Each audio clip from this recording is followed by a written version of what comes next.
अस्सलाम वालेकुम dear students. आज हम एक नया टॉपिक डिस्कस कर लेंगे थर्ड पीरियड एलिमेंट्स की इलेक्ट्रॉनिक कॉन्फ़िगरेशन। इलेक्ट्रॉनिक कॉन्फ़िगरेशन जो है थर्ड पीरियड एलिमेंट्स की, हमारे साथ है जनरल इलेक्ट्रॉनिक कॉन्फ़िगरेशन।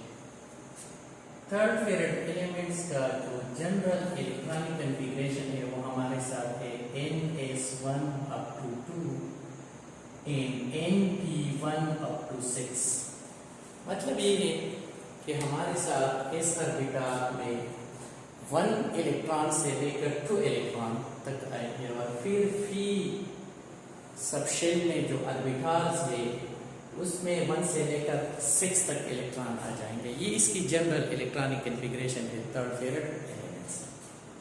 अब हम जो इस थर्ड पीरियड एलिमेंट्स के इलेक्ट्रॉनिक कॉन्फ़िगरेशन कर लेंगे तो वो हम आपको प्रिंसिपल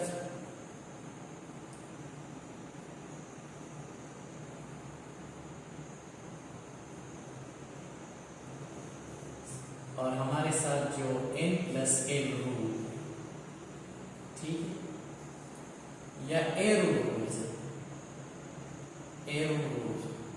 तो इस अबो प्रिंसिपल N+L रूल और एरो रूल जो फर्स्ट ईयर की केमिस्ट्री में हमने सेकेंड चैप्टर में डिस्कस किया था, इसके मुताबिक हम इसके इलेक्ट्रॉनिक कॉन्फ़िगरेशन है।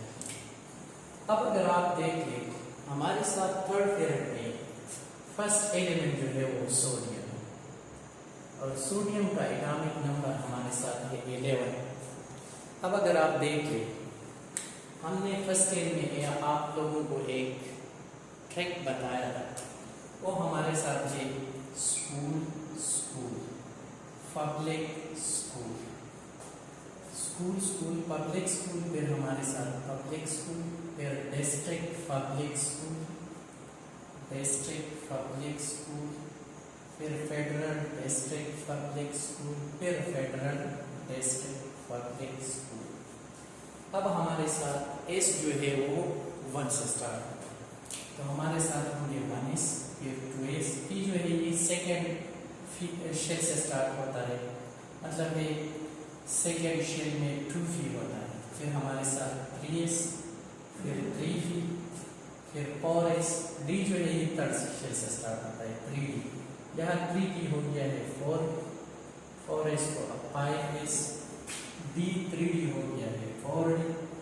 अब हमारे साथ 4 फी हो गया है तो 5s हो गया है 6s। अब हमारे साथ एच जो है ये फोर्थ शेल से स्टार्ट होता है तो 4a, यहाँ 4d हो गया है 5d, फी जो है वो 5 हो गया है 6d, इसके बाद s 6s हो गया है इसको 7s, और f हो गया है तो 5a, 5d हो गया है तो 6d, 6d हो गया है तो 7d, और हमारे साथ 8s। इस अबो प्रिंसिपल N+L रूल और एरो रूल जो है इसके लिए एक ट्रिक है। अगर हम अबो प्रिंसिपल जो है इंक्रीजिंग ऑर्डर ऑफ एनर्जी जो है सब शेल की, इसके मुताबिक अगर हम इलेक्ट्रॉन को अरेंज कर लेंगे या N+L रूल की जिसका N+L वैल्यू कम आएंगे तो पहले हम इलेक्ट्रॉन जो है ना इसमें प्लेस कर लेंगे, इलेक्ट्रॉन पहले उसको ऑक्युपाई करेंगे, और एरो रूल जब हम ये सब शेल लिखेंगे और फिर इसमें इलेक्ट्रॉन अरेंज कर लेंगे तो यूज़र से एक एरो लगाते हैं और इसके जरिए हम इलेक्ट्रॉन को डिस्ट्रीब्यूट करते हैं या अरेंज। तो इसके लिए शॉर्ट ट्रैक हम ये यूज करते हैं। फिर अगर आप देख लें, हमने फर्स्ट ईयर में ये भी पढ़ा था कि इसमें मैक्सिमम 2 इलेक्ट्रॉन आएंगे, पी में 6, डी में 10 और एफ में 40। ठीक है, अब हमारे साथ सोडियम है तो 1s से हम स्टार्ट कर लेंगे, 1s2, फिर हमारे साथ है 2s, तो 2s2, इसके बाद हमारे साथ है 2, तो 2p6, फिर इसके बाद हमारे साथ है 3s, तो 3s1। अब अगर आप यहाँ पर देखें तो हमारे साथ 2 और 2 4 और 6 10 11, तो इसकी नंबर ऑफ इलेक्ट्रॉन जो है एटॉमिक नंबर इसका 11 है, तो इसकी नंबर ऑफ इलेक्ट्रॉन 11 है। तो इसका इलेक्ट्रॉनिक कन्फिग्रेशन इस तरह। अब अगर आप देख ले, हमने लिखा था कि n, यहाँ पर n इसकी ये 3 है, यानी ये इसका जनरल इलेक्ट्रॉनिक कन्फिग्रेशन है और ये इसकी वैलेंस इलेक्ट्रॉनिक कन्फिग्रेशन को रिप्रेजेंट करेंगे। यहाँ पर n 3 है और s ये, और इस s में हमारे साथ n है। तो इसी वजह से ये सोडियम को हम s ब्लॉक एलिमेंट देंगे। फिर इसके बाद मैग्नीशियम, और मैग्नीशियम का एटॉमिक नंबर 12 है। हम इसकी इलेक्ट्रॉनिक कन्फिग्रेशन इसी तरह कर लेंगे कि 1s2 2s2 2p6 3s2। तो अब अगर आप यहाँ पर देखें ns1 अप टू ns2, यहाँ पर अगर आप देख लीजिए ये हमारे साथ प्रिंसिपल क्वांटम नंबर, और ये हमारे साथ क्या है, इज़िमुथल क्वांटम नंबर, मतलब ये हमें सबशेल रिप्रेजेंट करना। फिर p में 3 ऑर्बिटल्स, px py और pz, ठीक है, और ऑर्बिटल मैक्सिमम 2 इलेक्ट्रॉन जो है वो एकोमोडेट कर सकते हैं।